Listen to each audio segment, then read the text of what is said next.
नमस्कार, मैं जितेंद्र चतुर्वेदी। यूँ तो प्रधानमंत्री नरेंद्र मोदी को सत्ता से बेदखल करने की कोशिश लंबे समय से चल रही है, लेकिन अब की बार व्यवस्था बड़ी मुकम्मल कर ली गई थी। सांसद भी जुटा लिए गए थे और तारीख भी तय कर दी गई थी, लेकिन जिस तारीख को ये तख्ता पलट होना था, असल में उसी रोज रात में ऐसा खेल हुआ कि नरेंद्र मोदी को बाहर करने की जो इनकी योजना है वो एक बार फिर विफल हो गई। तब यह प्रश्न उठता है कि आखिर उस रात हुआ क्या, उस पर बात करेंगे। और जो सांसद जुटाए गए वो कितने सांसद थे, इस पर चर्चा करेंगे। वो तैयार कैसे हो गए, इसकी भी बात करेंगे। और चर्चा इसे लेकर भी होगी कि इस सब के लिए माहौल किस तरीके से बनाया जा रहा था। क्योंकि अगर आप सबसे लोकप्रिय प्रधानमंत्री को, जो सिर्फ देश में नहीं दुनिया में सबसे लोकप्रिय नेताओं में शुमार हैं, उनको अगर हटाने की योजना बनी और वो भी पुख्ता योजना बनी, तो जाहिर सी बात है कि उसके लिए होमवर्क खूब किया गया होगा। तो उसी होमवर्क की मैं आपको पहले वानगी देता हूं और उस वानगी से आप समझेंगे कि कैसे सांसद जो है वो तैयार हुए। अब माहौल कैसे बनाया जाने लगा। महाराष्ट्र में मराठा आरक्षण आंदोलन आकार लेने लगता है। इधर वोट चोरी को मुद्दा बनाया जाता है। राहुल गांधी बाकायदे प्रेस कॉन्फ्रेंस करते हैं। वो राहुल गांधी और वो विपक्ष जो पहले ईवीएम को कोसता रहा और अपनी चुनावी हार का ठीकरा बैटरी पर फोड़ता रहा कि साहब बैटरी बढ़ी कैसे थी और जो कुछ गड़बड़ी हो रही है, हम चुनाव में नहीं जीत पा रहे हैं, उसकी वजह ईवीएम है। वो विपक्ष और वो राहुल गांधी ईवीएम को छोड़कर मतदाता सूची पर आ जाते हैं और वो अपने इस अभियान के लिए 6 महीने की मशक्कत करते हैं और उस मशक्कत के बाद प्रेजेंटेशन देते हैं और फिर उस प्रेजेंटेशन के सहारे बिहार में वोट अधिकार यात्रा निकालते हैं और उस यात्रा के जरिए जनमत तैयार करने की कोशिश करते हैं नरेंद्र मोदी के खिलाफ। तो एक वहां कोशिश चली, उसी के पैरेलल महाराष्ट्र में आंदोलन खड़ा किया जाता है। और फिर जब 1 सितंबर को आप एक तरह से कहें कि इनकी वोट अधिकार यात्रा का जो औपचारिक समापन होता है पटना के गांधी मैदान में, वहां मल्लिकार्जुन खड़गे कहते हैं कि बस 6 महीने की सरकार है, 6 महीने में ये गिर जाएगी। अब वो यूं ही नहीं कह रहे थे गिर जाएगी, वो कहने के पीछे का कारण ये तैयारी थी। और इस तैयारी को बल तब मिला जब जगदीप धनखड़ ने इस्तीफा दिया। और जब वो इस्तीफा दिए तो उसके बाद कई सारी कहानियां निकलकर सामने आने लगी, जिसमें 18 जून 2025 को नारा लोकेश से हुई उनकी मुलाकात भी सामने आई। और यह भी पता चला कि किस तरह से एक उद्योगपति के सहारे वो नरेंद्र मोदी की सरकार को बेदखल करना चाहते थे, वो नीतीश कुमार को प्रधानमंत्री बनाना चाहते थे। उसके लिए उन्होंने संदेशवाहक बनाए थे, जिसमें एक अरविंद केजरीवाल, दूसरे खुद चंद्रबाबू नायडू के सपुत्र नारा लोकेश और तीसरा शख्स जो था वो आप एक तरह से कहें कि उद्योगपति था। तो इन लोगों के जरिए आप एक तरह से कहें कि चंद्रबाबू नायडू तक संदेश पहुंचाने की कवायद शुरू हुई थी। और उस कवायद के पीछे एक ही बात थी, वो ये कि नरेंद्र मोदी को सत्ता से बेदखल करना है। अब ये सारी चीजें दिल्ली के लुटियन टीले पर पक रही थी और उसी समय बनतारा वाला मामला आ जाता है। उस बनतारा पर एसआईटी बैठा दी जाती है। उस एसआईटी को आप एक तरह से कहें लीड करने के लिए सुप्रीम कोर्ट के रिटायर्ड न्यायमूर्ति चमलेश्वर साहब को लगा दिया जाता है, चमलेश्वर साहब ड्राई ऑनेस्ट। उसके बाद से ये आप एक तरह से कहें कि बात जोर पकड़ने लगती है कि साहब अब कुछ घराने हैं जो नरेंद्र मोदी को देखना नहीं चाहते हैं। तो घराने नरेंद्र मोदी को नहीं देखना चाहते हैं और डीप स्टेट नरेंद्र मोदी को नहीं देखना चाहते हैं।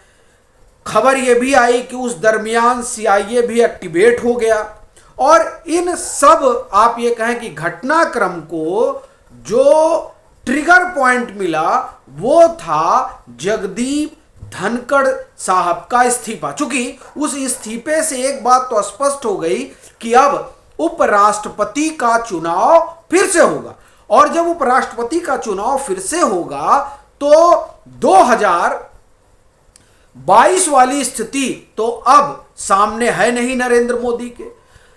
अब देखिए तो इसलिए पूरा मुहिम चलने लगा और उस मुहिम में दो चीजें आप कहें कि और जुड़ गई जिसकी वजह से यह तय माना जाने लगा कि नहीं साहब अब नरेंद्र मोदी की स्थिति जो है वो गड़बड़ हो गई है, वो संकट में आ गए। वो दो स्थिति कौन? एक कांस्टीट्यूशन क्लब का चुनाव और दूसरा राजीव प्रताप रूढ़ी का जो साक्षात्कार हुआ। राजीव प्रताप रूढ़ी के साक्षात्कार से यह बात सामने आ गई कि भाजपा के भीतर रसाकसी है और कांस्टीट्यूशन क्लब के चुनाव से यह बात सामने आ गई कि साहब जो मतलब एक नैरेटिव बन गया कि एनडीए पर पूरी पकड़ नहीं है किसकी? मोदी साहब की। अब इन सभी बातों ने मिलकर एक कहें कि विमर्श खड़ा कर दिया और उस विमर्श में बताया जाता है कि जब ये विमर्श चला तो जो पूरा इकोसिस्टम है वो ये बताने में लग गया कि साहब नरेंद्र मोदी कमजोर हो गए, उल्टी गिनती शुरू हो गई। कांग्रेस ने तो स्लोगन भी दे दिया, ठीक है, ये तमाम चीजें हो गई।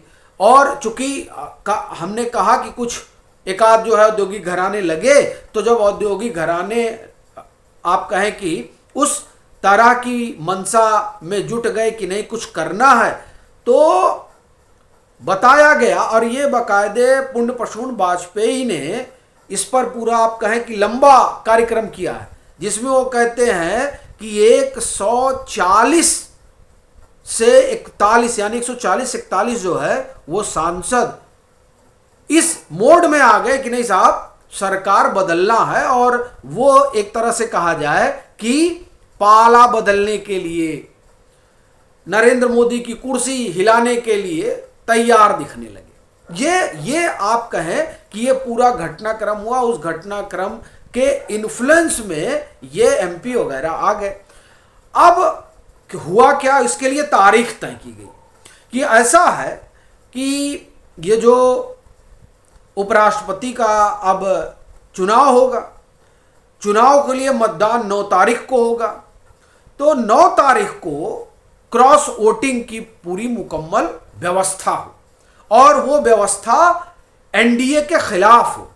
उस दरमियान दिल्ली में ये चर्चा बड़ी आम चल रही थी कि साहब 100-150 तो सांसद टूटने जा रहे हैं एनडीए की तरफ से, ये चर्चा चल रही थी। ये जो 140-41 का आंकड़ा दिया गया, उस आंकड़े के पीछे का कारण यही था कि ये क्रॉस वोटिंग होगी, इतने एमपी जो है वो क्रॉस वोटिंग करेंगे उपराष्ट्रपति के चुनाव में और एनडीए के उम्मीदवार के लिए संकट पैदा कर देंगे।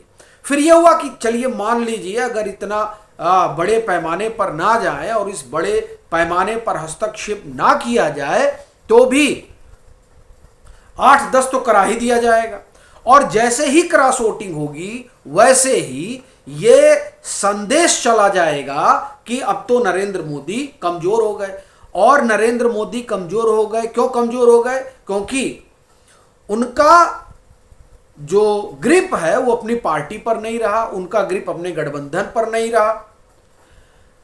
और ये जो आप एक तरह से कहें कि इसको लेकर जो विमर्श खड़ा किया जाता, उस विमर्श के जरिए नरेंद्र मोदी को हटाया जाता और उसमें आप एक तरह से कहें कि उत्प्रेरक का काम जापान में जिस तरह से हुआ ठीक है, वो सबसे रिसेंट उदाहरण है। नेपाल पे तो मैं बाद में आता हूं। जापान में जो हुआ, जापान के जो मुखिया हैं उनको इस्तीफा देना पड़ा। यही हाल फ्रांस में हुआ। लेकिन एग्जैक्ट घटना जो हुई वो 9 सितंबर को हुई नेपाल में।